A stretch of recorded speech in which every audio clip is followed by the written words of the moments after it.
Minn kif jidhru l-affarijiet il-Partit Laburista huwa ogħla mill-liġi. Dan hekk kif issajlu l-ġimgħat jislef il-billboards tal-elezzjoni tiegħu lil kumpaniji privati u jidher li qed kompli jagħmel liħ illeċitu minn fuqhom. Skont it-Times of Malta il-billboards in kwestjoni huma madwar 60 u minn kull wieħed minnhom hemm liħ minimu ta' €500 fix-xahar li jissarfu f'minn tal-inqas €30,000 fix-xahar li jidħlu faċilment fil-but tal-Partit Laburista. Flus li l-partit fil-gvern qed idaħħal b'mod illegali u biksur ta' liġi sfaċċat. Dawn il-billboards kellhom jintużaw tul il-kampanja elettorali u skont il-liġi kellhom jiżarmaw fi żmien ġimgħa tal-pubblikazzjoni tar-riżultat elettorali. Iżda darb'oħra il-Partit Laburista reġa' naqas li jagħmel dan. Il-billboards huma pprovduti lill-Partit Laburista mill-kumpanija Icon Services.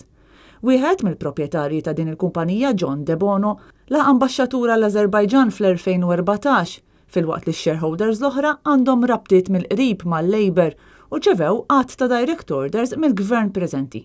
Intant kien biss wara li t-Times għamlet mistoqsijiet lill-awtorità tal-ippjanar dwar l-illegalità li bdew jitwaħħlu avviżi ta' nfurzar mal-billboards.